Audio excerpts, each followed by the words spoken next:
अवाष्यशील विलेय पदार्थ लिखा गया है, आणविक द्रव्यमान कितना 40 ग्राम प्रति मोल है। ये एनसीईआरटी का क्वेश्चन, ये भी बोर्ड में आया हुआ है कि उस द्रव्यमान की गणना कीजिए जिसको 114 ग्राम ऑक्टेन में घोलने पर उसका वाष्प दाब 80% कम हो जाए।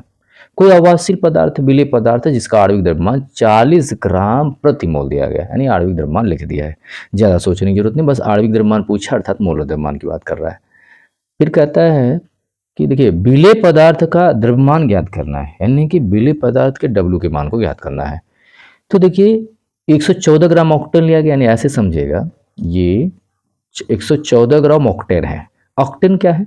जहां पे कार्बन की संख्या 8 हो और उसके अनुसार एल्केन का ग्रुप निकालेंगे, 8 दूना 16 2 18, यानी फॉर्म इसमें आपका क्या मिलाया जा रहा है?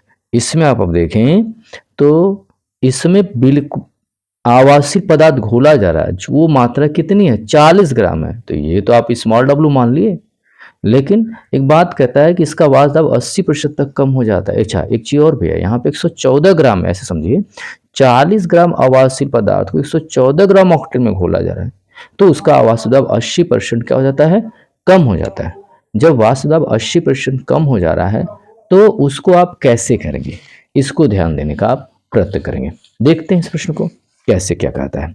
तो पहले तो मान लेते हैं, माना शुद्ध ऑक्टेन का वाष्प दाब, शुद्ध ऑक्टेन का वाष्प दाब कितना है? पी है, ऐसा मान लिया जाता है। जब ऐसा मान लेते हैं, लेकिन एक चीज और भी है, वाष्प दाब 80% कम हो जा रहा है, तो जो 80% कम रहा है उसको हम देख लेते हैं। मानते हैं माना विलायक का वाष्प दाब, विलायक कौन है इसमें? ऑक्टेन है, आप लिखेंगे ऑक्टेन। माना विलायक का वाष्प दाब, माने जैसे शुद्ध ऑक्टेन का वाष्प दाब है, कितना हो जाएगा? देखिए माना शुद्ध ऑक्टेन का वाष्प दाब क्या, यही तो विलायक है, पी है। तो इसी विलायक का वाष्प दाब माने ऑक्टेन का वाष्प दाब जो पी है, इसका मान लेते हैं एक वायुमंडल है। जबकि दूसरे का 80%, देखो घोलने पर आपका कितना दिया? ऑक्टेन के घोलने पर 114 ग्राम ऑक्टेन में घोलने पर, किसको? अवाष्यशील पदार्थ को। तो सिंपल सी बात है, किसी विलायक में अवाष्यशील पदार्थ को घोलते हैं, कोई ऐसे विलायक है तो कोई अवाष्यशील पदार्थ घोलने पर वाष्प दाब कम ही होता है। वाष्प दाब कम होता है लेकिन क्वथनांक बढ़ता है, हिमांक भी कम होता है। ध्यान देना यही है, वाष्प दाब कम होगा, हिमांक कम होगा, लेकिन क्वथनांक क्या होता है? बढ़ जाता है। ये चीज दिमाग बैठानी है। तो यहाँ पे क्या हो जाएगा आपका?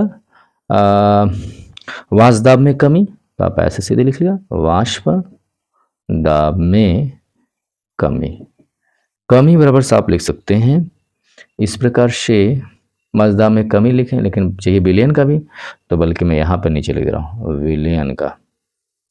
विलयन का तो पूरा विलायक का तो माने क्योंकि कम हो जाएगा, ठीक है। तो ठीक तो है, विलयन का वाष्प दाब कितना आप कर सकते हैं? मान लिया पीएस है, वो आपका कितना हो जाता है? वो 80% कम हो रहा था। पी का पहले देखिए, विलायक का कितना था? पी था, तो पी का 80% आप निकालेंगे, तो आप इसको क्या लिख सकते हैं? पी गुणते 80/100, इसको क्या लिख सकते हैं? 0.8 पी लिखेंगे।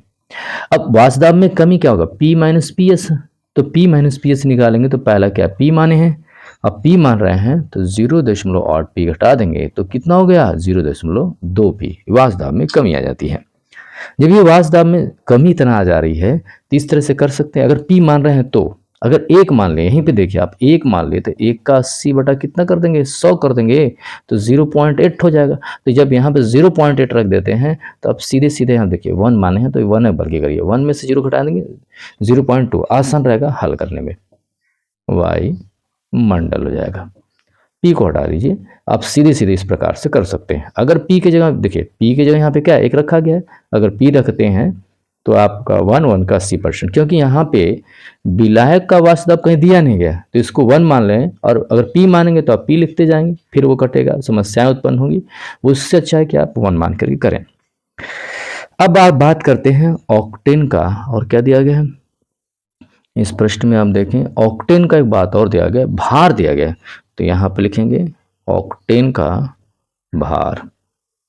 ऑक्टेन का बार ब्लैक के रूप में है तो कैपिटल डब्ल्यू लिख लीजिए और इसको लिख सकते हैं 114 ग्राम, 114 ग्राम लिख दिया। तो आपको क्या क्या पता हो गया भाई? आपको पता हो गया पहली बात है कि विलायक का मान लिया 1 वायुमंडल, ये भी पता हो गया। वाष्प में कमी 0.2 है और विलयन का वाष्प क्या 0.8 वायुमंडल है, ये भी आपको पता हो गया। जब ये सभी तथ्य पता हो गए, लेकिन एक बात और भी पता है इसमें है, और देखें तो विलेय का अणुभार पता है। मोलर द्रव्यमान का मतलब क्या है? विलेय का अणुभार पता है।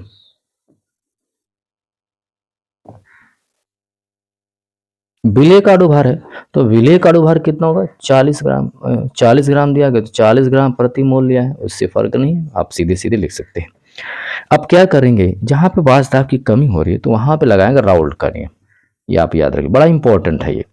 और राउल्ट का या राउल्ट के नियम से, राउल्ट के नियम से जब विलयन अति तनु हो तब के लिए होता है P minus P S upon P, यानी वाष्प दाब का अपेक्षिक अनुमान। अपेक्षिक कब होगा? वाष्प दाब की कमी क्या होता है? P minus P S upon P minus P S जो होता है वाष्प दाब में कमी है अर्थात अनुमान है, लेकिन जब P का भाग कर देंगे तो अपेक्षिक हो जाएगा। और यन बटा क्या हो जाता है? कैपिटल यन, यानी विलेय का भार बटे विलायक का अणुभार। तो विलेय का भार ऐसे विलेय के मोलों की संख्या बटे विलायक के मोलों की संख्या जाता है। तो मोलों की संख्या बराबर क्या होगा? विलेय का भार बटे विलेय का अणुभार, विलेय का अणुभार बटे आपका बल्कि नहीं, ऐसे समझे, विलेय के मोलों की संख्या बटे विलायक का मोलों की संख्या, और विलेय का भार बटे विलेय का अणुभार। तो यहाँ विलायक का भार बटे विलायक का अणुभार हो जाएगा, भार बटे अणुभार। तो आपका P minus P S upon P, small W बटे स्मॉल एम, कैपिटल एम बटा के कैपिटल डब्ल्यू हो जाएगा। अब इसी फार्मूले में वैल्यू को रखेंगे। आप सोचें P का मान क्या दिया गया है? देखिए यहाँ पे तो हम घटा दिए हैं, लेकिन फिलहाल आप कर सकते हैं। जैसे P का मान कितना मान है? 1 मान है। PS का मान क्या है? 0.8 है, 0.8 रख लीजिए, या तो सीधे तौर पे जो यहाँ पे घटा के 0.2 रखा है उसको रख सकते हैं। तो 1 माइनस 0.8, P का मान आपका कितना है? 1 है, कर दिया। और स्मॉल डब्ल्यू को निकालना है, तो स्मॉल डब्ल्यू किसका? देखिए यहाँ पे पूछा भी है, उस द्रव्यमान की गणना कीजिए, मान विलेय पदार्थ के, विलेय पदार्थ। तो स्मॉल डब्ल्यू पूछा है, इसका जो मान आपका है कितना? 40 हो गया। कैपिटल डब्ल्यू का मान कितना हो जाएगा? कौन सा पदार्थ है भाई? ऑक्टेन है। तो ऑक्टेन का देखेंगे क्या निकाल लेंगे, पहले तो बाहर 114 दिया है, लेकिन अणुभार नहीं ध्यान दिया गया, तो अणुभार आप यहाँ पे लिख सकते हैं। आप ऑक्टेन का फॉर्मूला बल्कि यहाँ पे देखें, ऑक्टेन का जो फॉर्मूला होता है यहीं पे, ऑक्टेन का अणुभार, तो ऑक्टेन में 8 हो जाएगा, 8 दूना 16, 2 18, तो 8 गुणते 12, ठीक है, और ये 18 गुणते 1, 12 बटे 96, और 18 जोड़ देंगे, 8 से 14 हो जाएगा, और 9 1 10 1 11, 111, तो 114 ही तो आ रहा है, 114 आपने लिख दिया। आपने क्या देखा, 114 से 114 कट जाएगा, ये 0 पॉइंट कितना हो गया? 2 बटा के 1 हो जाता है, डब्ल्यू हो जाएगा, ये आपका 40 हो जाएगा। अब ये तो आपका कट गया, तो यहाँ पे आप क्या कर सकते हैं, इसका इसे मल्टीप्लाई कर देंगे, डब्ल्यू बराबर क्या होगा? 40 गुणते 0.2, 0, 4 दूना के 8 हो जाता है डब्ल्यू। आप इस तरह से कर सकते हैं। तो यहाँ पे आप लिखें कौन सा है? विलेय, विलेय पदार्थ का, विलेय पदार्थ का भार, विलेय पदार्थ का भार 8 ग्राम, ठीक है, 8 ग्राम हो जाएगा।